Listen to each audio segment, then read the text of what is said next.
Muy buenos días, amigos televidentes, bienvenidos a Pulso Político aquí en TC Televisión. En este domingo que estamos transmitiendo en vivo y en directo, imagínense, en vivo y en directo, domingo 17 de julio.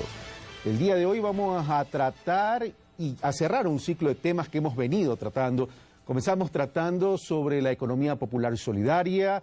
Después tratamos sobre cómo desde las comunidades se pueden generar oportunidades para el desarrollo. Y hoy, ya teniendo cifras oficiales, por cierto, de parte del Instituto Nacional de Estadísticas y Censo, el INEC, vamos a tratar sobre cuál ha sido el comportamiento del empleo, el desempleo, el subempleo y la disminución de la pobreza en el país.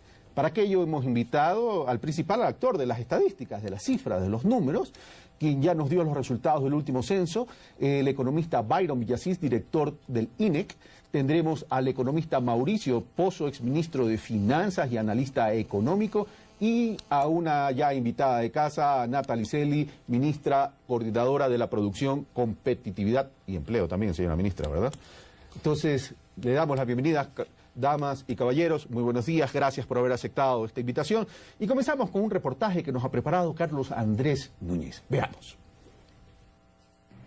De acuerdo con el Instituto de Estadísticas y Censos, la tasa de desempleo a nivel nacional se mantuvo entre diciembre del 2010 y junio de este año en el 5%, siendo Guayaquil la más afectada con el 9% de desempleo. Realidad que, según el presidente del Colegio de Economistas de Pichincha, Víctor Hugo Albán, responde principalmente al incremento de la burocracia durante este gobierno.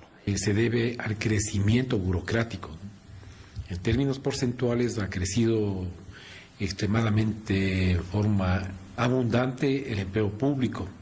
Usted sabe que hay entre ministerios y instituciones con esa característica más de 50 en el país. Desde la Secretaría de Planificación se señala que los índices de pobreza cayeron significativamente. Este último año, esta intensidad de la pobreza disminuye, es decir, los pobres son menos pobres con respecto a la brecha, se han acercado los pobres hacia la línea de la pobreza, es decir, existe mayor probabilidad de que los pobres salgan de la pobreza. En el caso de las personas que reciben el bono de desarrollo humano, la cifra disminuyó.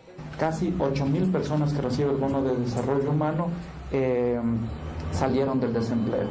Pero estos datos son cuestionados. En cuanto al bono de desarrollo humano, de lo que sabemos en el colegio sigue igual, ¿no? Más bien ha habido un incremento porque la gente es muy cómoda en el país.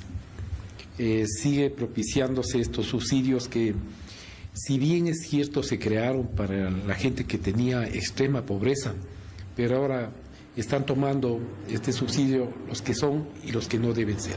El gobierno señala que existe un incremento en la calidad del trabajo. Y esto se da principalmente, ¿por qué? Porque está cayendo el desempleo y también cae el subempleo. Así, la ocupación plena en diciembre del año anterior cerró con 37,3% y en el primer semestre de este año llega al 36,82%, siendo Quito la de mayor ocupación plena con el 57,4%. Nosotros no nos interesa tener una sociedad con altos niveles de crecimiento sin que se produzca una integración social, sin que se produzca una cohesión social. Lo que debería hacer el gobierno es propiciar políticas de Estado capaz de que haya mayor inversión para que conjuntamente con la inversión pública dé mayor empleo. Pero frente a estos datos y los cuestionamientos que existen al respecto, el desafío es continuar llevando al mercado laboral de nuestro país a mejores niveles. Carlos Andrés Núñez, Pulso Político.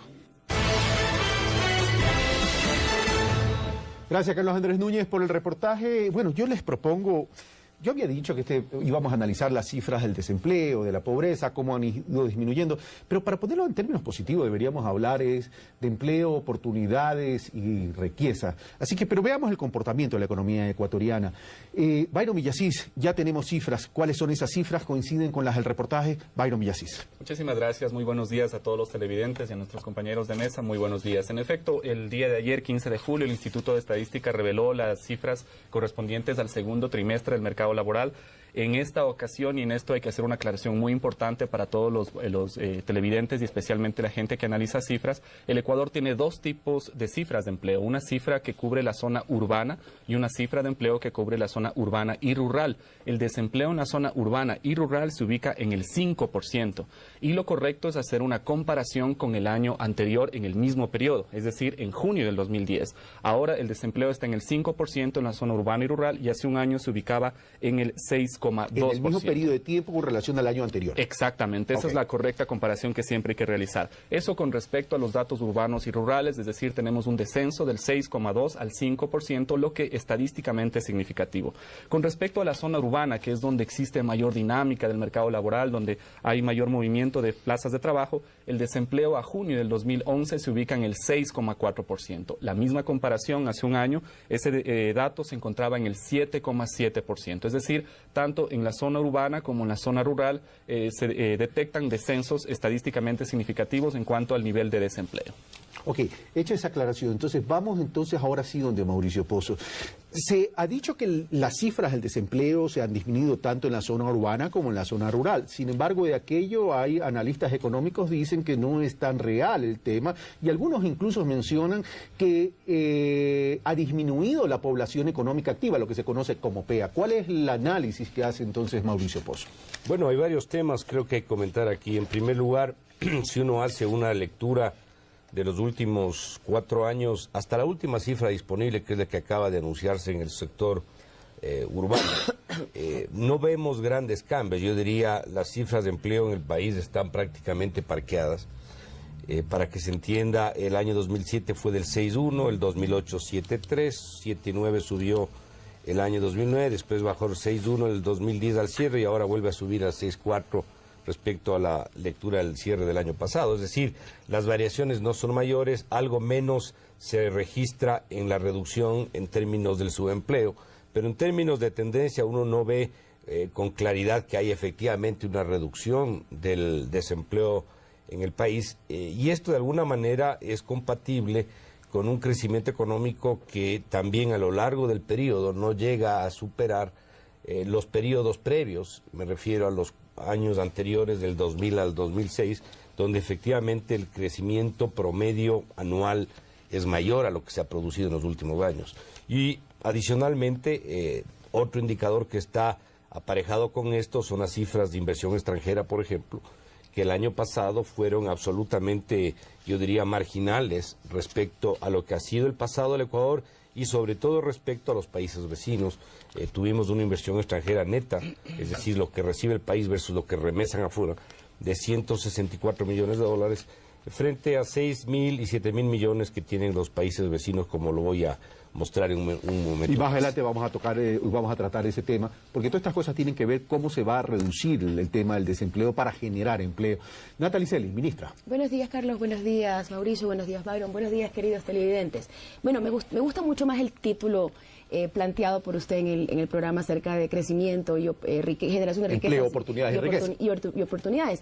Porque yo tengo una visión distinta de la de Mauricio. Claro, me lo imaginaba, ¿no? Yo creo que las cifras están para analizarlas de manera integral. Y yo creo que el crecimiento del Producto Interno Bruto que él ha hecho de la serie de nuestro gobierno, en promedio, excluye, digamos, del análisis el año 2009, que es el año de mayor crisis del planeta Tierra, porque fue una crisis planetaria. Si usted quita el 2009 de nuestras estadísticas, como lo hicimos para analizar el informe que la Cámara de Industrias realizó, pues vemos que el crecimiento de la economía, y sobre todo la economía no petrolera, es bastante superior a los años previos. Pero analicemos lo que ha sucedido en el último año y medio, es lo que me quisiera referir.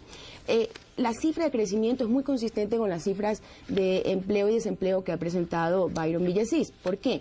Es muy importante el tema petrolero, obviamente. ¿Por qué? Porque el tema petrolero genera rentas, genera ingresos para el presupuesto del Estado, lo que hace pues el manejo económico bastante más sencillo. Nos endeudamos menos y tenemos obviamente más liquidez. Pero lo que hay que ver, y por lo que tiene mucha relación con el empleo, es la economía no petrolera.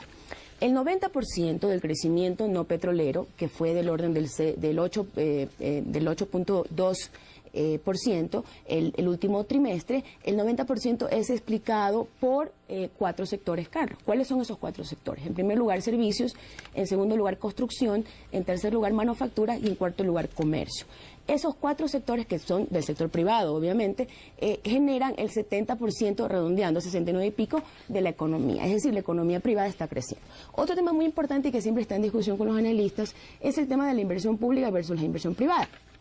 Efectivamente, Mauricio ha presentado un indicador tradicional que es la inversión extranjera directa, pero él es un economista y creo que no discutirá que la formación bruta de capital fijo de la economía muestra muy bien la inversión, no solamente la inversión pública, privada, sino nacional y extranjera. Y vamos a hablar de la formación bruta de capital más adelante. Es muy importante decir que es histórica y que el sector privado tiene un rol muy importante y lo voy a demostrar con cifras cómo esa inversión privada ha venido creciendo. Quedémonos ahí. Ahora, veamos qué opina la CEPAL en relación a este mismo tema que tiene que ver con el desempleo y veamos lo que opina la doctora Alicia Bárcena, secretaria ejecutiva de la CEPAL, con quien tuve la oportunidad de conversar en días pasados en relación a este tema. Veamos. El desempleo, para poner un ejemplo concreto, en el Ecuador disminuyó de 8.5 en el 2009 a 7.6 en 2010. Y lo más probable es que en 2011 llegue a 7%. Es decir, para usted, doctora Bárcena, ¿ya existiría una tendencia donde en el Ecuador se iría disminuyendo el desempleo, ergo la pobreza? Claro, la pobreza, y por otra razón además, que va a ser positivo, sobre todo para las familias pobres, porque la inflación en el Ecuador, por las razones que todos conocemos, es relativamente baja. Y entonces eso beneficia sobre todo a los hogares más pobres. Pero el otro gran tema que vale la pena señalar es que el salario mínimo real del Ecuador en 2010 se incrementó 6.7%, casi 2 veces más que en 2009. Y además se acordó que el salario mínimo en el 2011 va a tener un incremento de 10%. Okay. Estamos de vuelta, amigos televidentes. Mauricio Pozo, esas son las declaraciones, las opiniones de la secretaria ejecutiva de la CEPAL, que es adscrito a Naciones Unidas, en un análisis que hace sobre la economía de la región, pero también aterrizando al tema del Ecuador. Para ella hay una tendencia en la reducción del desempleo y menciona algunas causas. Algunas de esas causas incluso habla de que se genera una disminución de la pobreza por el fortalecimiento del salario mínimo real. Mauricio Pozo. Bueno, aquí hay varios temas que hay que comentar. Primero, la crisis internacional que efectivamente se presentó a finales del 2008 y principios del 2009 fue una crisis muy fuerte, pero que al Ecuador no le impactó como el gobierno persiste en decir que le afectó. Y las razones son varias. El precio del petróleo se cayó en los primeros meses del año 2009, más o menos a unos $30, pero el promedio de todo el año fue cercano a los $60, que es un precio absolutamente alto respecto al histórico que ha tenido el país. En segundo lugar, las exportaciones no petroleras cayeron 200 millones, que es una cifra absolutamente, yo diría, marginal para el tamaño de lo que se está vendiendo afuera.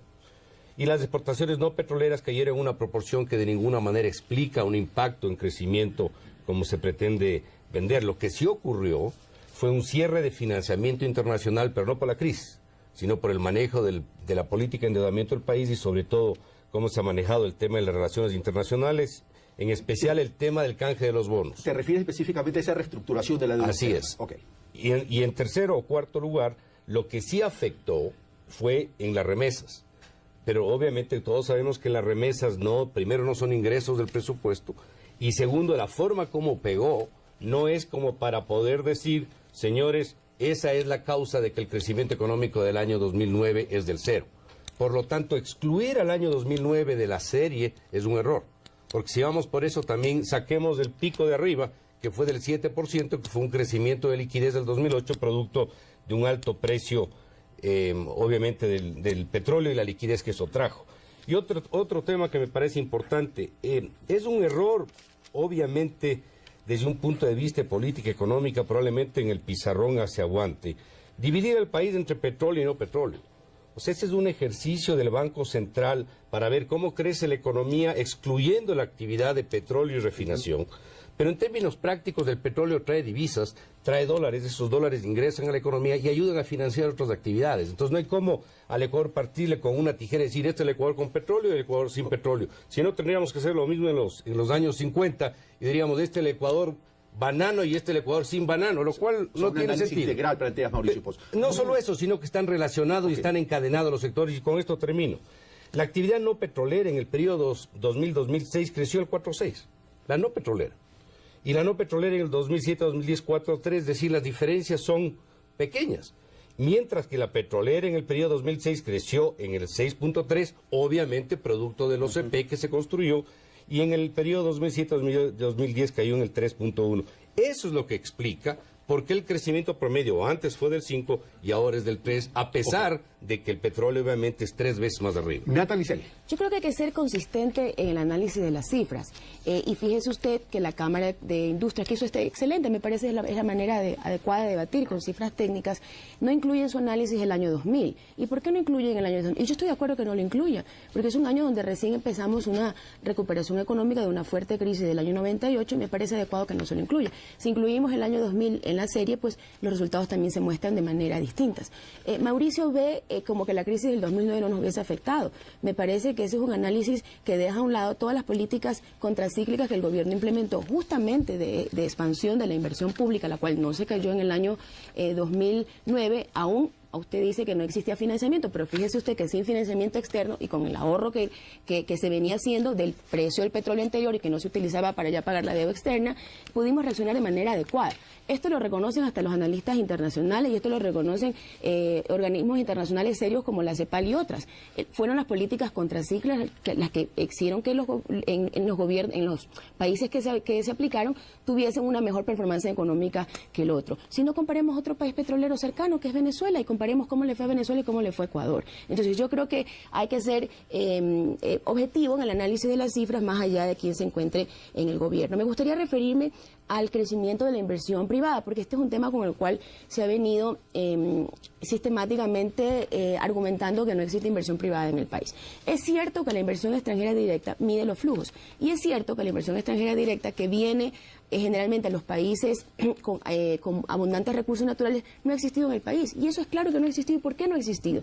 Porque si estamos renegociando los contratos petroleros para el bien del país, porque de esos 63.000 millones de dólares que dice que ha tenido el gobierno, quiero explicarle a la ciudadanía que 13.048 millones se llevaron las empresas petroleras. Entonces, obviamente, si usted está renegociando, si usted está cambiando las reglas del juego, si está cambiando las reglas del juego en el sector minero, obvio pues que no va a venir la inversión extranjera, esa que viene por los recursos naturales. Pero la inversión que hacen los ecuatorianos no es menor, pues la inversión, y yo creo que todo eso se mide con un indicador que es la formación bruta de capital fijo. El Banco Central presenta la formación bruta de capital para el sector tanto público y privado. Nosotros hemos hecho una estimación que otros analistas, el economista del Observatorio de la Política Fiscal lo ha hecho, el economista Pablo Lucio Paredes también, para demostrar cómo en el año 2008 la inversión pública era mayor que la inversión privada, como efectivamente es. Entonces, nosotros hemos analizado una serie del 2006 y para explicar a la ciudadanía, en el 2006 el 20% de la inversión era pública, de la formación bruta de capital fijo era pública y el 80% era privada, por un total de 9.301 millones. En el 2010 eso ya cambia.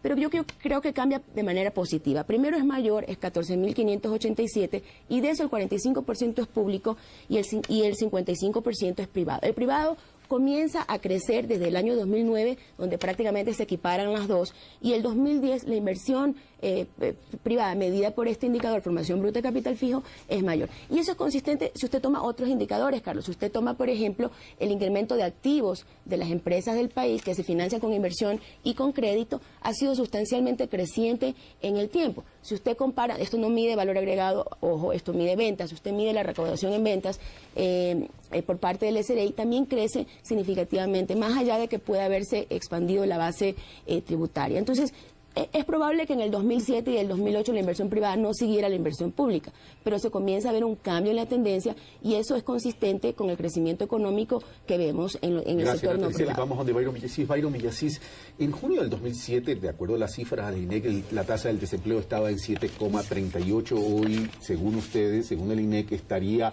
en 6,36%. es más bajo que el 7.06. Mauricio Pozo dice más o menos a lo largo de todo este tiempo hemos estado ahí. Un poco como Gringongo, a veces un poco más arriba, otras veces más abajo. Esa parte ya es mía, Mauricio Pozo, en todo caso. Pero el tema es el siguiente. Realmente esta tendencia, se puede decir que ya hay una tendencia a la disminución de la tasa de desempleo, por un lado, y por otro lado, la pobreza, ¿cuál es la media de ingresos de los ecuatorianos? Porque eso también tenemos que medir, no solamente la disminución de la tasa de desempleo, sino también la calidad de vida que tenemos los ecuatorianos. Byron Villasís. Así es, ahí vale la pena hacer algunas aclaraciones. Con respecto a lo que se mencionó en torno a la crisis del 2009, sí hay variables de estadísticas que reflejaron un impacto y tuvieron un shock dentro del Ecuador, precisamente el desempleo, cuando lo analizamos por ciudades. Nosotros teníamos una tasa de desempleo que en Guayaquil, por ejemplo, siempre bordeó entre el 7 y el 8%, y en la época de la crisis llegó inclusive a niveles del 14%. Lo mismo le pasó a Machala, que bordeaba niveles de desempleo entre el 3 y el 4%, y llegó a tener desempleos cercanos al 10%. Precisamente dos ciudades que tienen estrecha relación con el comercio exterior. Entonces, consideramos, y en base a los datos estadísticos, que sí hubo un impacto en estas ciudades donde se reflejó una clara incidencia del shock planetario en términos económicos. Ahora bien, en términos de la tendencia del nivel de desempleo, sí existe una reducción, y especialmente en estas ciudades donde tuvieron un impacto fuerte en el nivel de la crisis. Tuvimos niveles de desempleo en la época de crisis que estuvieron bordeando el 9,5%, y ahora sostenidamente se ha venido reduciendo hasta niveles del 6,36%. Esas diferencias son estadísticamente significativas, y en ese punto vale la pena también mencionar que cuando uno debe realizar análisis de la calidad de empleo, debe tomar en cuenta también parámetros de cómo está la situación, por ejemplo, de cobertura de seguridad social. Ahí hay varias estadísticas que mencionan un crecimiento sostenido de la cobertura de seguridad social de las personas que se encuentran empleadas. ¿A junio del 2010 cuál era esa cobertura? A junio del 2010 se encuentra en el 59%. Esa estadística alrededor de unos 2 o 3 años atrás estaba bordeando entre el 40 y el 50%, y cada trimestre que vamos haciendo la medición se identifica un incremento entre 3 y 4 puntos. ¿A junio del 2010 ya la cobertura existía del 59% o era el 53%? Perdón, 2011. Al 2011. El último dato que acabamos de publicar el día de ayer refleja una cobertura del 60%. En relación, en el 2010 teníamos una cobertura del 53,5% versus una 46,5% del mismo junio del 2010, que era población que no estaba cubierta. Exactamente. ¿Así? ¿Correcto? Y al 2011, a junio del 2011, tenemos 59,3% versus los 53 que teníamos, y 40,6 la población no cubierta por el Seguro Social, y en el 2010 46, es decir, disminuyó por un lado la no cobertura, se incrementó la cobertura. ¿Eso es lo correcto? Así es, existe una cobertura y de hecho viene siendo sostenida. El dato exacto, en junio del 2007 esa cobertura estaba en el 38,6% y ahora se encuentra en el 59%, lo que demuestra un claro sostenimiento en términos de crecimiento de la cobertura de seguridad social. Ok, sin perjuicio de que pues, nuestros otros panelistas puedan opinar sobre lo dicho por Byron Villasís, veamos ahora cuáles serían las causas entonces de esta disminución del desempleo, este incremento del empleo pleno. Me guardo una pregunta para Villasís luego de este reportaje que vamos a ver y que nos ha preparado también Carlos Andrés Núñez. Luego de la crisis financiera mundial del 2009, poco a poco los países se han venido recuperando. En la actualidad, las condiciones internacionales del mercado son más estables. En el Ecuador, el gobierno ha buscado los mecanismos que permitan mejorar la economía. Un informe del Banco Central revela que en el último trimestre el Producto Interno Bruto tuvo un crecimiento anual del 8,6%, del cual el 6,4% proviene del sector no petrolero, equivalente al 74%. Un 1,6% proviene del sector petrolero, equivalente al 18%, y un 0,7% de otros sectores, que equivalen al 7,6%. Es un crecimiento bastante sano, porque está sustentado en 3 principales motores. Primeramente, la inversión, después las exportaciones y el consumo de los hogares. Sin embargo, si es que se compara con el crecimiento del último trimestre del año 2010, el crecimiento no llega al 1%. Algunos sectores señalan que estas mejoras responden básicamente a las bondades que trae consigo el costo internacional del barril de petróleo, que actualmente bordea los $100. ¿Qué tan sostenible es este crecimiento? Porque es un crecimiento que ha estado sustentado en un precio alto del petróleo, en recaudaciones o en reformas tributarias y de hecho también en nuevas contrataciones de deuda. Es un crecimiento no petrolero, un crecimiento privado y un crecimiento que genera empleo. Y señalan que las políticas del gobierno deben apuntar a mejorar las relaciones comerciales, principalmente frente a socios estratégicos como Estados Unidos, Europa y otros. Ese salto cuantitativo que tanto habla el gobierno de pasar de exportadores de productos primarios a productos industrializados, ¿cómo se logra si no se tiene mercados asegurados? Nosotros vemos que de enero a abril del 2011, el 21.41% de nuestros productos no petroleros, es decir, le sacamos petróleo, van a los Estados Unidos, el 9,71% a Colombia, el 8,89% a Rusia, el 7,43% a Italia, el 7% a Venezuela, después va a Alemania, España, Holanda, Bélgica, Perú, Chile, Francia,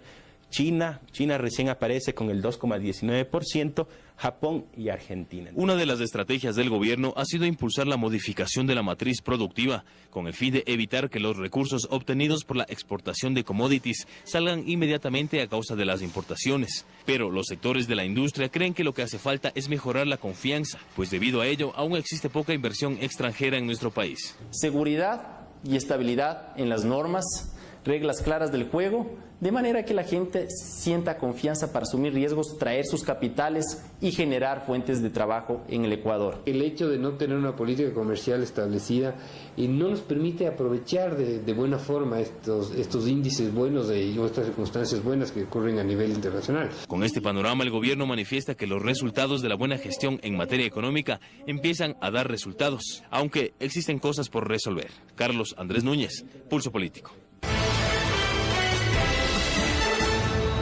Bueno, estamos de vuelta. El crecimiento económico se supone que debe ser sostenible y ese crecimiento sostenible de la economía debe generar desarrollo social, la generación de oportunidades, las inclusiones sociales a través de estas herramientas económicas, etcétera, etcétera. Antes de pasar donde Mauricio Pozo, una precisión. En junio del 2007, la cobertura del Seguro Social llegaba a la población económicamente activa al 38.6, de acuerdo a las cifras del INEC. Si ponchan en el computador, van a ver.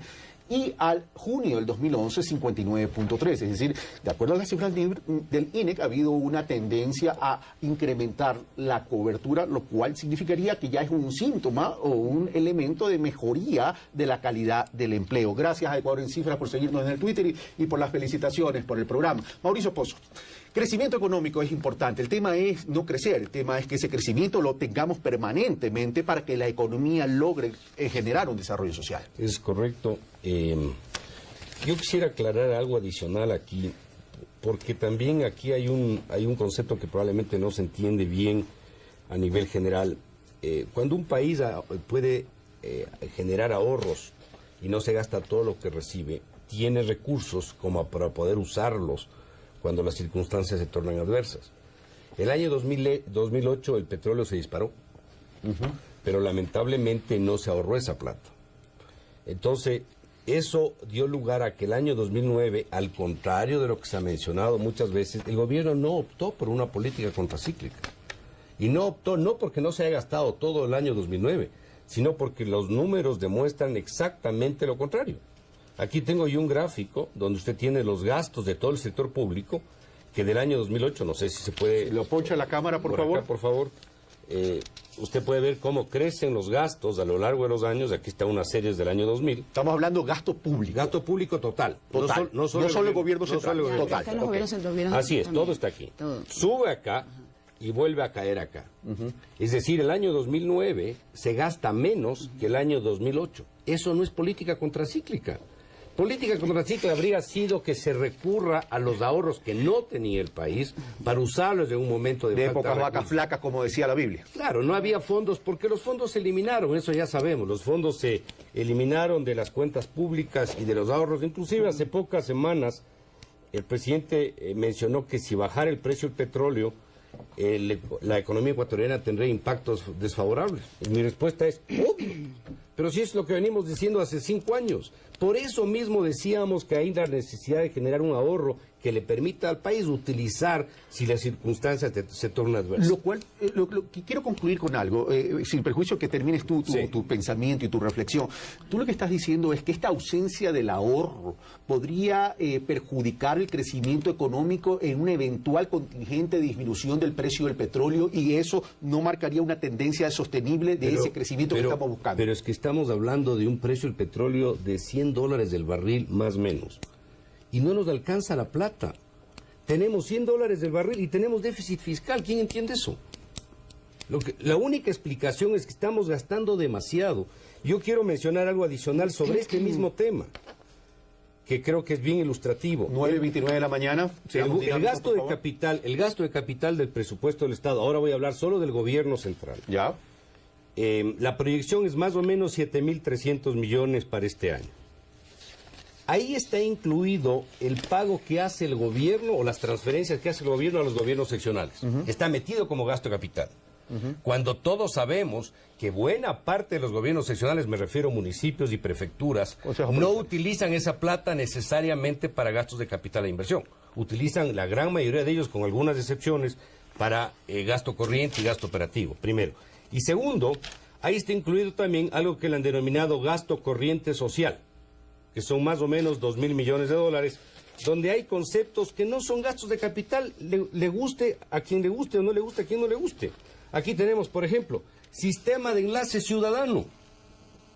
La ronda sabatina está como gasto de inversión. Bueno, seguramente sí es gasto de inversión para el tema político, pero en términos económicos no es un gasto de inversión. ¿Pero cuán significativo es el gasto, pues? Lo que quiero decir, es que del monto total del gasto de inversión, no todo es gasto de inversión. Ahí está metido gasto corriente. De acuerdo a Mauricio Pozo, habría que reclasificar esa. Pero claro, te dice que hay que reclasificar. Pero aquí están las cuentas, yo no me estoy inventando. Aquí está marketing turístico, digitalización documental como gasto. Estoy poniendo solo pocos ejemplos. Renovación generacional. El contexto ya está citado. Vamos ahora donde Natalie Celi para que pueda replicar y luego de nuevo a donde Mauricio Pozo. Me gustaría la cifra, el argumento que utilizó Mauricio. Mauricio dice, no, es que en el 2008 gastaron mucho y no ahorraron. Y el 2009 la cifra que él tiene del sector público no financiero total, incluye municipios, es ligeramente menor, porque ustedes podrían ver en el gráfico que era ligeramente menor. No es que tenía usted una caída del 50%. Según mis cifras, gobierno central, formación bruta de capital fijo, 6.289 versus 6.093. Pero además, la política contracíclica no solamente se hace con inversión pública, como se hizo, y efectivamente no solo que invertimos el año anterior, sino que pudimos mantener el ritmo de inversión en un año de crisis, donde los ingresos petroleros se vieron fuertemente afectados. Se hace también con crédito público, y el crédito público de ese año se expandió. Se hace utilizando también el ahorro de los ciudadanos, que es el ahorro del IES. Todos esos factores crecieron e hicieron recuperar algunos sectores que venían convalecientes, como por ejemplo el sector de la construcción, que es un gran generador de empleo. A mí también me gustaría hablar sobre la sostenibilidad macroeconómica que acaba de indicar Mauricio. Yo creo que es muy importante el que los ecuatorianos sepan que nuestro nivel de endeudamiento es del 23%. Tenemos una gran solidez, digamos, en los indicadores macroeconómicos. El problema sería, como dice Mauricio, si viene un shock externo, que no tengamos asegurado ese shock externo y que no tengamos financiamiento. Con esta duda yo le planteé al ministro de Finanzas el otro día, ministro, ¿qué hacemos si tenemos un shock externo? Bueno, nosotros tenemos 3.000 millones en una línea contratada con varios organismos multilaterales que se pueden utilizar en temas de emergencia. Solo una precisión, significa que tenemos un colchón en nuestra capacidad de endeudamiento, pero el tema es qué tan factible conseguir el financiamiento para tener ese colchón. El Ministerio de Finanzas tiene un contrato de endeudamiento de 3.000 millones que se pueden utilizar en estos momentos de crisis, más allá de otras medidas que se podrían tomar. Es decir, nosotros somos un país donde tenemos todavía que invertir. De hecho, la inversión pública en competitividad sistémica, en carreteras, en conectividad, es clave para la producción y se requiere seguir invirtiendo. En relación al tema del enlace sabatino, yo no sé cuánto será pues lo que cuesta el enlace sabatino, debe ser una cantidad ínfima, pero el otro tema que mencionó, que es el tema el anual de un presupuesto de ¿cuánto, Mauricio? De 23.000 millones. No, el presupuesto, pero no es de inversión. Y si quiere podemos debatir sobre las cifras, de cuánto le queda neto al Estado después de las cifras petroleras. Pero hablemos del concepto, porque acuérdense que el tipo de Pero él mencionó la promoción turística. Yo sí quiero decir que la promoción turística es una inversión para el país. Por supuesto que es una inversión para el país. El momento en que nosotros vendamos nuestro país, desarrollar marca país, desarrollamos la marca país, esto tendrá beneficios intangibles y tangibles para la economía ecuatoriana. Veamos qué opina Alicia Bárcena de la CEPAL sobre este tema que tiene que ver con crecimiento económico y luego también sobre formación bruta de capital. Veamos. El crecimiento efectivamente en América Latina mantendrá niveles de recuperación que se iniciaron a la segunda mitad del 2009 y crecerá este año la región 4.7%. Ecuador va a estar por encima de ese promedio y se estima que Ecuador va a estar en un crecimiento este año de 6.4%. Todo esto está relacionado en la región, por supuesto, gracias al impulso de la demanda interna, y desde luego hay una mejor situación en relación a las exportaciones, porque mejoraron sobre todo aquellas que van a Estados Unidos y las que van a China. No es este mismo panorama de las exportaciones que van a a Europa, porque Europa efectivamente está pasando por una muy difícil situación de endeudamiento. Gracias, Alicia Bárcena. Recuerdo que esta entrevista que le hice a Alicia Bárcena fue el jueves 14 de este mes en CN Plus, con quien conversamos sobre los resultados y la evaluación que hizo de la región y de América Latina. Mauricio Pozo, Alicia Bárcena, perdón, no Bárcena, Bárcena, si me escucha me va a reclamar. Habla que Ecuador va a crecer por encima de la región, en un 6.4%, la región apenas en 4.7%. El primer trimestre de crecimiento económico del Ecuador es 8 puntos, lo cual daría la impresión, sin perjuicio de las particularidades que Mauricio Pozo menciona, que el Ecuador se estaría enrumando adecuadamente, incluso coincide, lo dice la CEPAL. Mauricio Pozo. Bueno, que el Ecuador crezca en forma acelerada, yo seré el primero que aplaudo. A mí me parecería que eso todos los ecuatorianos deberíamos buscar aquello, nadie se puede molestar porque el país crece. Debemos estar todos contentos en eso, pero yo creo que en eso hay que ser absolutamente, yo diría, objetivo. Ok, hablemos de la calidad de ese crecimiento. Entonces. Para no distraer un poco el punto de atención, ¿qué es lo que yo quiero mencionar sobre el particular? Todos los trimestres, que es la frecuencia con la que sale la información estadística por parte, en este caso, del Banco Central, se publican dos cifras de crecimiento económico. El crecimiento económico del primer trimestre del 2000, en este caso 11, respecto al mismo primer trimestre del año anterior, que es lo que se acaba de anunciar del 8.6, aclaremos, que el primer trimestre del año anterior fue bien bajo. Cuando uno parte de una base pequeña, obviamente la tasa se le sube, pero no le quiero desmerecer al 8.6. Pero también se publica el crecimiento económico de ese trimestre frente al inmediato anterior. En este caso, frente al último del año anterior. Ese crecimiento fue del 1.8. O sea, el primer trimestre de este año, el Ecuador tiene dos cifras. El 8.6 del trimestre primero frente al primero del año pasado y del 1.8 del primero de este año frente al último del año pasado. La tendencia normalmente se le ve respecto al trimestre inmediatamente anterior, no respecto al del año pasado.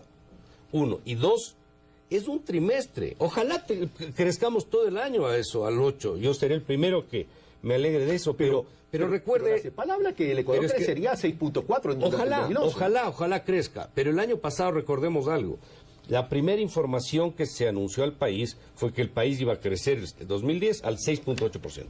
Y el país terminó creciendo al 3.5%. Entonces yo creo que todavía es muy temprano para sacar conclusiones en definitiva, yo diría válidas, como para poder argumentar que efectivamente vamos a tener un crecimiento del 6. Ojalá así sea. Probablemente hay otras fuentes de información que hablan de un crecimiento del 3 o 3,5, que yo creería que por ahí va a estar.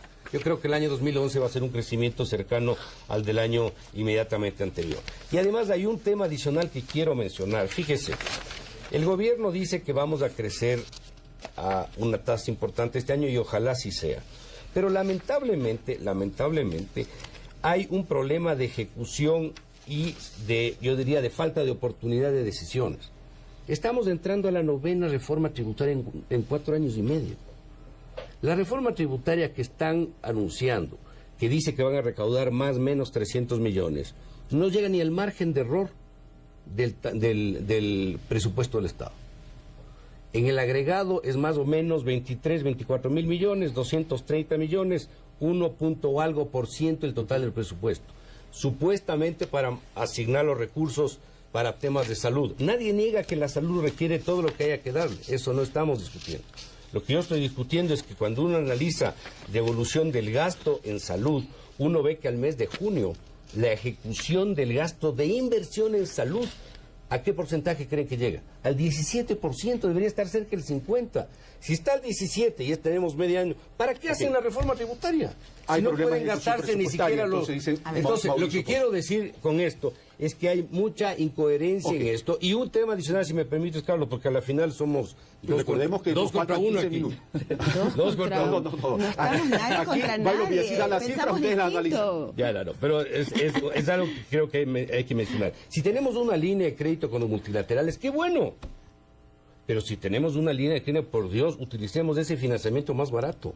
Pero está siendo, yo creo que ahí inconsistente. Vamos entonces ahora sí, Mauricio, a ver, primero que tú dices, tengamos una paraguas para cuando llueve. Solo una cosita, una observación. Me acaba de llegar un Twitter en que me dice que por favor utilicemos lenguaje castellano para el común de los mortales. Muy bien. Les recuerdo, señores economistas y técnicos. Tiene toda la razón. Y disculpas a la ciudadanía. Bueno, en relación a lo que Mauricio acaba de explicar. Mauricio acaba de decir algo con lo cual yo estoy de acuerdo, para que veas que en algunas cosas estoy de acuerdo con lo que dices. O sea, yo sí creo que el ritmo de crecimiento es importante, hay que ver la parte cíclica y hay que esperar que termine el año. Yo estoy optimista de que cumpliremos la proyección económica del gobierno, esperemos que las palabras de Alicia sean proféticas, pero hay que esperar todavía, es un primer trimestre. Sin embargo, yo quiero indicar que los sectores que están generando empleo privado son sectores que en T-1 vienen creciendo a tasas realmente impresionantes. Si ustedes ven, por ejemplo, el sector de la construcción, que es un sector que demanda muchísimo empleo y que en el país tenemos un gran déficit todavía habitacional realmente importante, podemos ver cómo este sector, lo estoy ubicando para poder mostrar aquí a la cámara.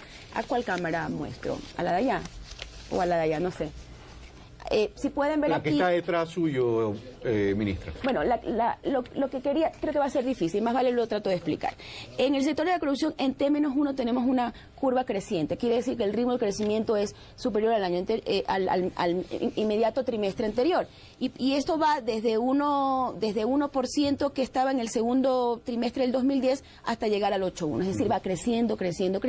Y si lo veo en T-4, bueno, que quiere decir el mismo trimestre del año anterior, esta es la tasa publicada por el Banco Central, es 17,5. En el sector de comercio y en el sector de manufactura vemos crecimientos positivos en relación al crecimiento del trimestre anterior. Es decir, vamos creciendo de una manera que yo considero que es sostenida. No avisoro que el precio, los economistas especialistas en los temas petroleros no encuentran razones por las que el petróleo podría caer por debajo de los 80, sin embargo, estamos hablando del seguro petrolero. $85. Sin embargo, estamos mirando eso. El Ministerio de Finanzas tiene líneas de créditos para estas emergencias que podrían suceder y a la cual podríamos aplicar en un tema de crisis. Y podemos aplicar las mismas medidas que en su medida se hicieron en el año 2009. Sí quisiera decirle a Bernardo Acosta, de la Cámara de Industrias, que revisen sus propias cifras de crecimiento del sector manufacturero y del sector de la construcción y del sector de bebidas y del sector de conservas para la exportación, porque son realmente interesantes. Tengo que ir donde Byron Villasís, pero Byron, permíteme... para complementar esto, lo que escuchemos a Alicia Bárcena, lo que habla en relación a la promoción bruta de capital, y regresamos con Byron Villasís. Una de las cosas más sobresalientes de la economía ecuatoriana es la formación bruta de capital, que tiene el mayor repunte de 14.6%, lo cual es muy alentador porque quiere decir que se está invirtiendo más, lo que indica que puede haber una recuperación económica más sostenible cuando hay una inversión de ese tipo. Y además ha habido una recuperación en los sectores productivos, por supuesto un poco menos quizás en la agricultura y en la refinación de petróleo, pero en otros sectores bastante buen desempeño. ¿Se refiere, doctora Bárcena, a que en el Ecuador existe un plan de inversión bastante agresivo y que eso es el reactivador de la economía? Me refiero a la inversión pública. Sí, me refiero concretamente, por ejemplo, a inversiones en maquinaria, vamos a suponer. Ese es uno de los temas que vemos nosotros que ha crecido a un ritmo desde el segundo semestre del 2010. Y esta inversión en maquinaria pues está orientada sin duda a los sectores productivos, y en ese sentido vemos que las empresas estatales aumentaron, por ejemplo, un 7% su producción, y en ese sentido vemos que ha habido un aumento en la minería, por ejemplo, que es un área muy importante para Ecuador, y además ha habido un rediseño de contratos con grandes compañías petroleras que operan en el Ecuador, lo cual es interesante porque lo que Ecuador está planteando es que haya un mayor incremento de las ganancias que se queden en el Ecuador, lo cual es un aspecto muy interesante de la actividad, porque esto hace que no se exporten todas las ganancias de productividad, sino que se vayan quedando en el país y con ello se vayan encadenando otros sectores de la producción. Bueno, este es el criterio de Alicia Bárcena, secretaria ejecutiva de la CEPAL. Recordemos que la CEPAL es el Consejo de Estudios Económicos para América Latina y el Caribe, es adscrito a las Naciones Unidas. Ahora sí, sin perjuicio de que después Mauricio Pozos y Natalie Cele puedan opinar sobre lo que estamos analizando y lo que ha dicho la doctora Bárcena, vamos donde Byron Villasís. Se habla de que estas cifras de la tasa de desempleo, si bien ha disminuido también la población económicamente activa. ¿En eso qué tiene que decir el Instituto Nacional de Estadísticas y Censos? Vale la aclaración y vamos a tratar de utilizar una metáfora para ser lo más didácticos posible con la población al momento de explicar qué pasa con esto de la población económicamente activa. Primero hay que ser muy categóricos. La población económicamente activa en el Ecuador no se reduce. Para eso hay que hacer una prueba estadística de hipótesis donde se verifica que no existe tal reducción. Para no hablar en términos técnicos voy a utilizar una metáfora. Supongamos que uno está preocupado por el peso que tiene y un día va y se sube a la balanza y dice 90 kilos. Al siguiente día va y la balanza le dice 80,5. Al tercer día va y le dice 90,5. Al cuarto día va y le dice 90 kilos. Conclusión, liposucción. Conclusión. Hay ciertas medidas estadísticas que pueden tener una ligera variación numérica, aritmética, pero para decidir, para concluir si es que existe una reducción o no, hay que hacer una prueba de hipótesis estadística, que es un mecanismo muy simple que cualquier estudiante de estadística lo puede realizar y puede comprobar que la población económicamente activa para todas las edades se mantiene. Ahora, hay un detalle muy interesante y muy importante para los analistas. Mencioné para todas las edades. Hay un elemento clave. ¿Qué es esto de la población económicamente activa? Son todas las personas mayores a 10 años, es decir, inclusive niños de 10 años, que están trabajando o que están dispuestos a trabajar haciendo acciones concretas para buscar empleo. Cuando analizamos la población económicamente activa, y si me permiten mostrar un gráfico, por favor, aquí podemos encontrar la tendencia de la población económicamente activa para las personas que son mayores a 18 años. Y esta es la población económicamente activa para las personas menores a 18 años. ¿Por qué se mide la población económicamente activa para mayores de 10 años? Esa es una definición de la OIT, no es una discrecionalidad del Instituto de Ecuador. Y al analizar esto nos damos cuenta que estas personas menores de 18 años se encuentran cada vez más estudiando. Para efectos de nuestra teleaudiencia, ¿qué es la OIT? La OIT es la Organización Internacional del Trabajo que tiene la competencia de normar este tipo de estadísticas. Y precisamente ahí vale la pena mencionar otro gráfico que me parece muy concluyente. Esta es la población económicamente activa de otros países. ¿Existen acaso en este gráfico incrementos marginales como para decir que debe haber una tendencia mucho más al alza? Es evidente que no. Las poblaciones económicamente activas tienden a tener esta lógica, este crecimiento que al separar por mayores y menores de edad, nos estamos dando cuenta que los menores de edad, e inclusive con la misma encuesta les preguntamos qué es lo que están haciendo, a qué se dedican, y nos damos cuenta que a diciembre del 2010, los menores de edad se dedicaban exclusivamente a estudiar en un 91%. Ha disminuido esa fuerza laboral en menores de edad, lo que quieres decir. En menores de edad. Es decir, estas personas que son menores de a 18 años, inclusive de 10 años, antes en el 79% se encontraban exclusivamente estudiando. Ahora esa proporción se encuentra en el 91%. Eso quiere decir, y para concluir simplemente la idea, que inclusive vale la pregunta, socialmente, ¿qué es más beneficioso? ¿Que un niño de 10 años esté buscando trabajo o trabajando, o como lo demuestra la estadística, que esté estudiando? Claro, una precisión sobre este tema para pasar a Mauricio porque es importante. Yo sí creo que categóricamente, creo que ha sido muy claro, Byron, en el tema de que la población económicamente activa no ha caído. Esto es un análisis muestral estadístico que luego usted lo lleva una proyección para poder determinar este universo. Y hay que explicar a la ciudadanía para que luego no se malinterprete lo que Byron acaba de decir.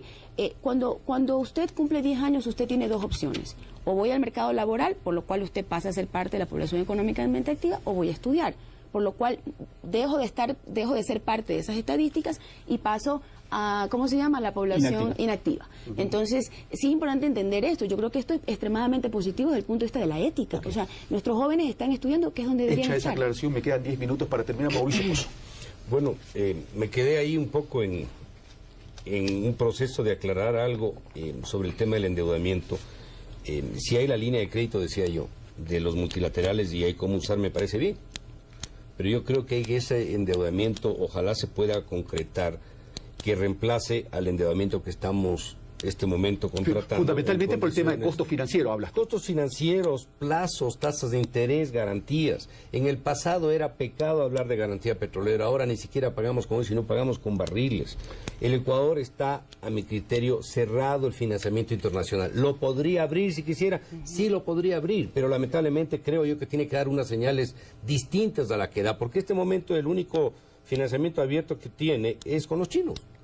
Parte de ese endeudamiento, por cierto, no se registra como deuda. Si le registramos como deuda, obviamente la relación deuda, presupuesto y deuda PIB subiría, primero. Y segundo, a la fecha actual, a mayo del 2011, aquí con un número un poco a mano alzada, son 11.073.000 barriles, 5.760.000 comprometidos, ya tenemos el 52% comprometido para el pago de esas obligaciones.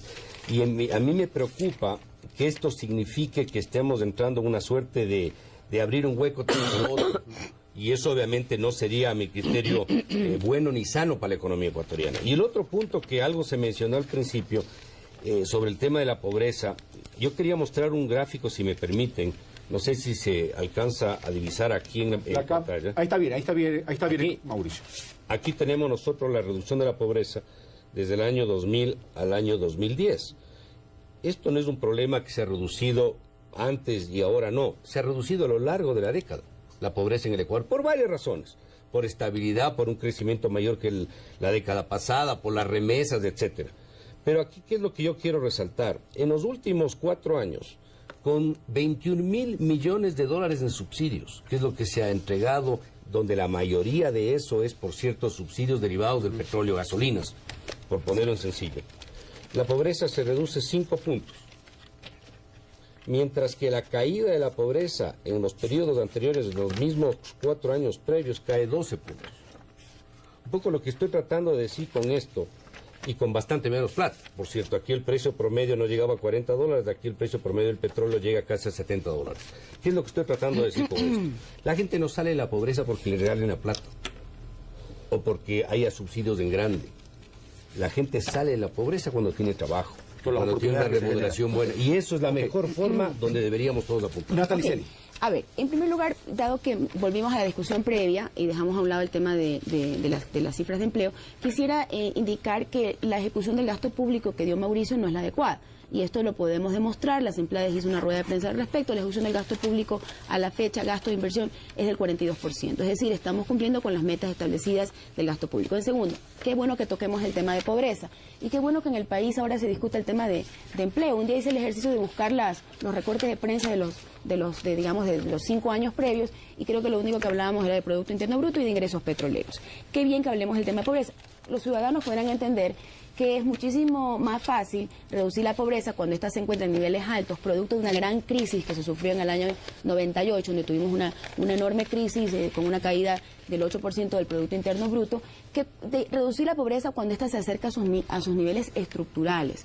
Para que los ciudadanos nos comprendan, el Ecuador tiene una pobreza estructural, dura, no de la última década, de los últimos 100 años, de alrededor del 19%. Ahí está la pobreza dura, la pobreza que carece, digamos, de oportunidades de acceso a los factores de la producción. Yo creo que el esfuerzo que ha hecho el gobierno es importante. Sin embargo, estamos conscientes de la dura tarea por estar cerca de los límites.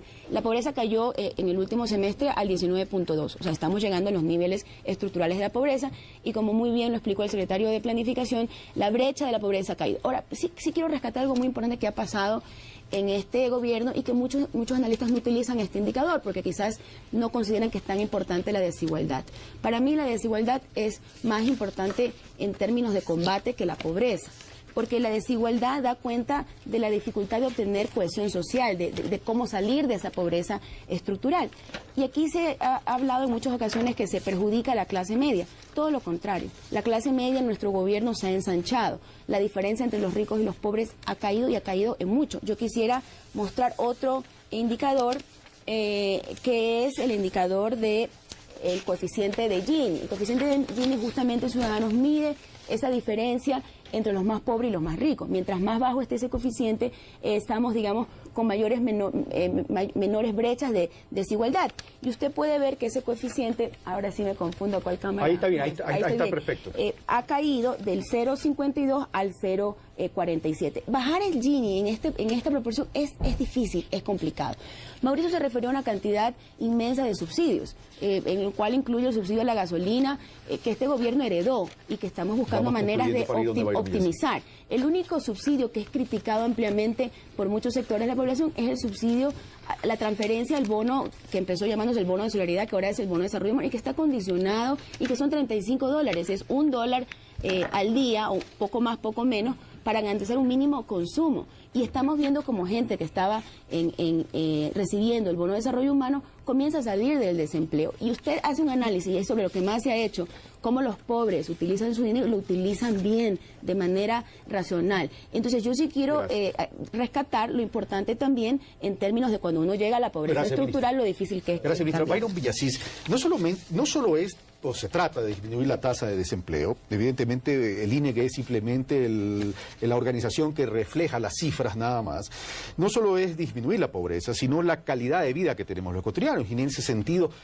hablemos de los accesos a las oportunidades, a educación, a salud. ¿Cuál es el comportamiento de acuerdo a estas cifras? Bueno, hay varias estadísticas un poco que identifican cuál es la estructura en cuanto a cobertura, especialmente en términos de cobertura de seguridad social, de educación y un indicador que inclusive va correlacionado con lo que veníamos hablando de la población económicamente activa. Tenemos un incremento sostenido y ahí sí podemos observar, por ejemplo, de las tasas de asistencia tanto a nivel de educación básica como de bachillerato y educación superior, donde se identifican claros incrementos en este segmento etario. Hay incrementos sostenidos también en la cobertura de salud y también en términos regionales, algo que es muy interesante. Ciudades medianas y ciudades pequeñas tienen cada vez más de ese acceso. Entonces, la lógica tanto del mercado laboral como del acceso a oportunidades que nos permite tener ingresos para superar esos niveles de pobreza, creo que tienen una estadística que es plenamente replicable por cualquier ciudadano, que permite llegar a las mismas conclusiones. Me quedan 2 minutos, 50 segundos para Mauricio Pozo, 50 segundos para Natalie Celi, y lo que queda para mí, para concluir y despedirme. Mauricio Pozo. Yo creo que el Ecuador tiene una forma de tener relaciones internacionales este momento complicadas, pero sí podría rectificar. Yo creo que ese es un campo donde se debería hacer grandes esfuerzos. Mientras por un lado buscan un acuerdo comercial en Europa, al mismo tiempo aquí se hacen declaraciones contrarias sobre esa misma gestión. Entonces yo creo que ahí hay necesidad de que haya articular un poco más de dirección en eso, que ese es un campo. Y el otro es el ordenamiento fiscal. No hay país en el mundo que pueda crecer de forma sostenida y atraer recursos si no maneja en orden las finanzas públicas. Porque un desorden ahí no solamente es un problema del presupuesto, es un problema para toda la economía, inclusive para el sector externo también. Entonces, ojalá puedan rectificar, porque eso va a ser lo mejor que pueda como carta de presentación tener el gobierno y lo mejor que pueda tener. Gracias, Mauricio Pozo. Natalie Celi, ministra de la Producción, Competitividad. Bueno, yo creo que debemos mantener esta sinergia y complementariedad entre la inversión pública y la inversión privada. Estamos lejos del pleno empleo, así que no hay un problema de desplazamiento de la una a la otra, todo lo contrario. Creo que existe una gran complementariedad. Espero que sigamos manteniendo ese ritmo de inversión privada durante el resto del año para que sea sostenible el crecimiento que genera empleo. Y ese es el crecimiento del área de servicios, del área de manufacturas, del área de construcción, donde también tenemos mucho espacio todavía para seguir cubriendo el déficit habitacional que existe en el país. Yo creo que es muy importante que esas dos inversiones se complementen de manera sólida, es decir, sin causar ningún perjuicio a la macroeconomía. Creo que hemos sido bastante serios en el manejo tanto de la macro como de la micro. Gracias, ministra Celi. Gracias, Byron Villasís, Mauricio Pozo y Natalie Celi. Gracias por haber hecho estos análisis. Y solo una aclaración. Hay 2 funcionarios públicos aquí, es verdad. el director nacional de Estadística y Censo, y Natalie Celi, ministra coordinadora de producción, y un analista económico y exministro de Finanzas, Mauricio Pozo. Eso no significa que haya un desequilibrio. Lo que pasa es que el economista Villasís nos trae las cifras para que sean casualmente tanto el analista económico y exministro de Finanzas como la ministra coordinadora de la producción y competitividad quienes analicen las cifras. Y son ustedes los que siempre sacan las conclusiones. Pero qué importante es que en el país hablemos de estos temas que son trascendentes, importantes y que nos deben convocar e involucrar. Porque la política en términos de discusión como se está dando en la Asamblea no nos lleva a ningún lado. La política en términos de análisis, de confrontación de ideas, de cómo mejorar la economía para que haya mayor desarrollo social, sí nos lleva a un norte. Y eso, los únicos beneficiados son ustedes. Gracias a Cristian Díaz, Diego Quito, Jorge Vaca, Alfredo Velasco, Neida Vázquez, entre otros, por habernos enviado sus mensajes, sus inquietudes. Y recuerden, esto fue Pulso Político, aquí en TC Televisión. Soy Carlos Rabascal. Un fuerte abrazo.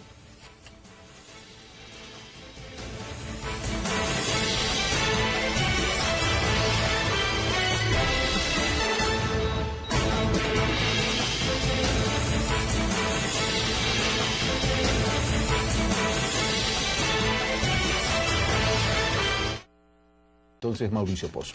Bueno, hay varios temas, creo que hay que comentar aquí. En primer lugar, si uno hace una lectura de los últimos 4 años, hasta la última cifra disponible, que es la que acaba de anunciarse en el sector urbano, no vemos grandes cambios. Yo diría, las cifras de empleo en el país están prácticamente parqueadas.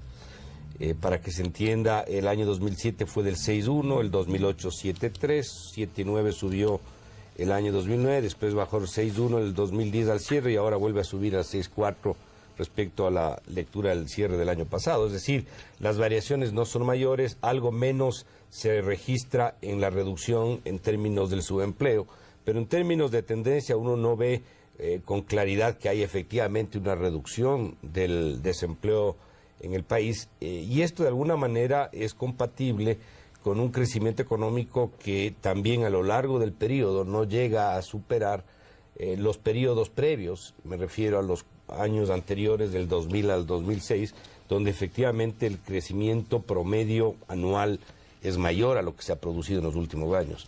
Y adicionalmente, otro indicador que está aparejado con esto son las cifras de inversión extranjera, por ejemplo, que el año pasado fueron absolutamente, yo diría, marginales respecto a lo que ha sido el pasado del Ecuador y sobre todo respecto a los países vecinos. Tuvimos una inversión extranjera neta, es decir, lo que recibe el país versus lo que remesan afuera, de 164 millones de dólares, frente a 6.000 y 7.000 millones que tienen los países vecinos, como lo voy a mostrar en un momento. Y más adelante vamos a tratar ese tema, porque todas estas cosas tienen que ver cómo se va a reducir el tema del desempleo para generar empleo. Natalie Celi, ministra. Buenos días, Carlos. Buenos días, Mauricio. Buenos días, Byron. Buenos días, queridos televidentes. Bueno, me gusta mucho más el título planteado por usted en el programa acerca de crecimiento y generación de riqueza. Empleo, oportunidades y riqueza. Y oportunidades. Porque yo tengo una visión distinta de la de Mauricio. Claro, me lo imaginaba, ¿no? Yo creo que las cifras... Su político. Gracias, Carlos Andrés Núñez, por el reportaje. Bueno, yo les propongo, yo había dicho que íbamos a analizar las cifras del desempleo, de la pobreza, cómo han ido disminuyendo, pero para ponerlo en términos positivos deberíamos hablar de empleo, oportunidades y riqueza. Así que, pero veamos el comportamiento de la economía ecuatoriana.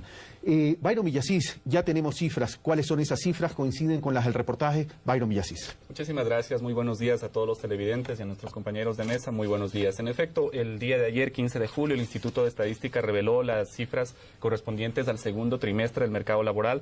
En esta ocasión, y en esto hay que hacer una aclaración muy importante para todos los televidentes y especialmente la gente que analiza cifras, el Ecuador tiene dos tipos de cifras de empleo, una cifra que cubre la zona urbana y una cifra de empleo que cubre la zona urbana y rural. El desempleo en la zona urbana y rural se ubica en el 5% y lo correcto es hacer una comparación con el año anterior en el mismo periodo, es decir, en junio del 2010. Ahora el desempleo está en el 5% en la zona urbana y rural y hace un año se ubicaba en el 6%. 6,2%. En el mismo periodo de tiempo con relación al año anterior. Exactamente, esa es la correcta comparación que siempre hay que realizar. Eso con respecto a los datos urbanos y rurales, es decir, tenemos un descenso del 6,2 al 5%, lo que estadísticamente es significativo.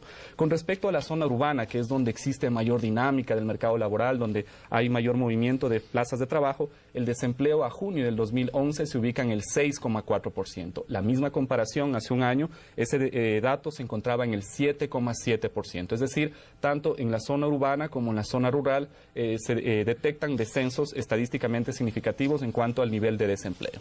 Ok, hecha esa aclaración, entonces vamos ahora sí donde Mauricio Pozo.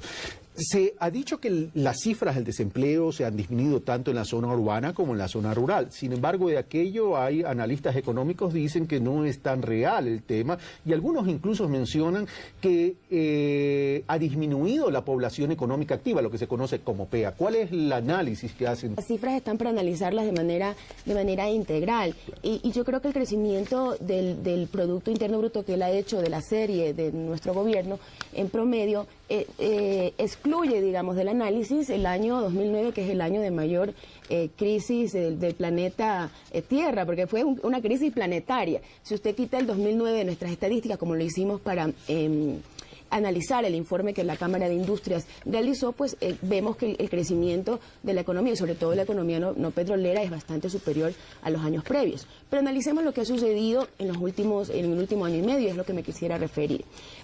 La cifra de crecimiento es muy consistente con las cifras de empleo y desempleo que ha presentado Byron Villasís. ¿Por qué? Es muy importante el tema petrolero, obviamente. ¿Por qué? Porque el tema petrolero genera rentas, genera ingresos para el presupuesto del Estado, lo que hace pues el manejo económico bastante más sencillo. Nos endeudamos menos y tenemos obviamente más liquidez. Pero lo que hay que ver, y por lo que tiene mucha relación con el empleo, es la economía no petrolera. El 90% del crecimiento no petrolero, que fue del orden del 8.2%, el último trimestre, el 90% es explicado por 4 sectores, Carlos. ¿Cuáles son esos 4 sectores? En primer lugar, servicios, en segundo lugar, construcción, en tercer lugar, manufactura y en cuarto lugar, comercio. Esos 4 sectores, que son del sector privado, obviamente, generan el 70%, redondeando, 69 y pico, de la economía. Es decir, la economía privada está creciendo. Otro tema muy importante y que siempre está en discusión con los analistas es el tema de la inversión pública versus la inversión privada.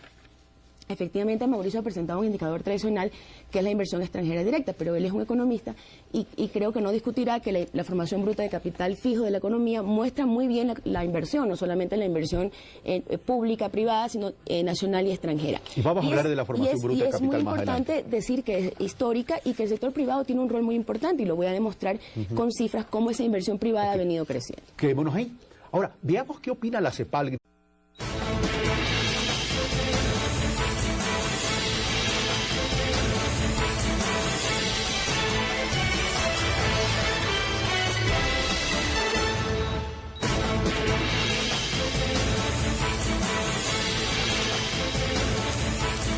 Muy buenos días, amigos televidentes, bienvenidos a Pulso Político aquí en TC Televisión, en este domingo que estamos transmitiendo en vivo y en directo, imagínense, en vivo y en directo, domingo 17 de julio. El día de hoy vamos a tratar y a cerrar un ciclo de temas que hemos venido tratando. Comenzamos tratando sobre la economía popular y solidaria. Después tratamos sobre cómo desde las comunidades se pueden generar oportunidades para el desarrollo y hoy ya teniendo cifras oficiales, por cierto, de parte del Instituto Nacional de Estadísticas y Censo, el INEC, vamos a tratar sobre cuál ha sido el comportamiento del empleo, el desempleo, el subempleo y la disminución de la pobreza en el país. Para aquello hemos invitado al principal actor de las estadísticas, de las cifras, de los números, quien ya nos dio los resultados del último censo, el economista Byron Villasís, director del INEC. Tendremos al economista Mauricio Pozo, exministro de Finanzas y analista económico, y a una ya invitada de casa, Nata Licelli, ministra coordinadora de la producción, competitividad y empleo también, señora ministra, ¿verdad? Entonces, le damos la bienvenida. Damas y caballeros, muy buenos días, gracias por haber aceptado esta invitación. Y comenzamos con un reportaje que nos ha preparado Carlos Andrés Núñez. Veamos. De acuerdo con el Instituto de Estadísticas y Censos, la tasa de desempleo a nivel nacional se mantuvo entre diciembre del 2010 y junio de este año en el 5%, siendo Guayaquil la más afectada con el 9% de desempleo. Realidad que, según el presidente del Colegio de Economistas de Pichincha, Víctor Hugo Albán, responde principalmente al incremento de la burocracia durante este gobierno. Se debe al crecimiento burocrático. En términos porcentuales ha crecido extremadamente de forma abundante el empleo público. Usted sabe que hay entre ministerios y instituciones con esa característica más de 50 en el país. Desde la Secretaría de Planificación se señala que los índices de pobreza cayeron significativamente. Este último año, esta intensidad de la pobreza disminuye. Es decir, los pobres son menos pobres con respecto a la brecha, se han acercado los pobres hacia la línea de la pobreza, es decir, existe mayor probabilidad de que los pobres salgan de la pobreza. En el caso de las personas que reciben el bono de desarrollo humano, la cifra disminuyó. Casi 8.000 personas que reciben el bono de desarrollo humano salieron del desempleo. Pero estos datos son cuestionados. En cuanto al bono de desarrollo humano, de lo que sabemos en el colegio sigue igual, ¿no? Más bien ha habido un incremento porque la gente es muy cómoda en el país. Sigue propiciándose estos subsidios que, si bien es cierto, se crearon para la gente que tenía extrema pobreza, pero ahora están tomando este subsidio los que son y los que no deben ser. El gobierno señala que existe un incremento en la calidad del trabajo. Y esto se da principalmente, ¿por qué? Porque está cayendo el desempleo y también cae el subempleo. Así, la ocupación plena en diciembre del año anterior cerró con 37,3% y en el primer semestre de este año llega al 36,82%, siendo Quito la de mayor ocupación plena con el 57,4%. Nosotros no nos interesa tener una sociedad con altos niveles de crecimiento sin que se produzca una integración social, sin que se produzca una cohesión social. Lo que debería hacer el gobierno es propiciar políticas de Estado capaz de que haya mayor inversión para que conjuntamente con la inversión pública dé mayor empleo. Pero frente a estos datos y los cuestionamientos que existen al respecto, el desafío es continuar llevando al mercado laboral de nuestro país a mejores niveles. Carlos Andrés Núñez,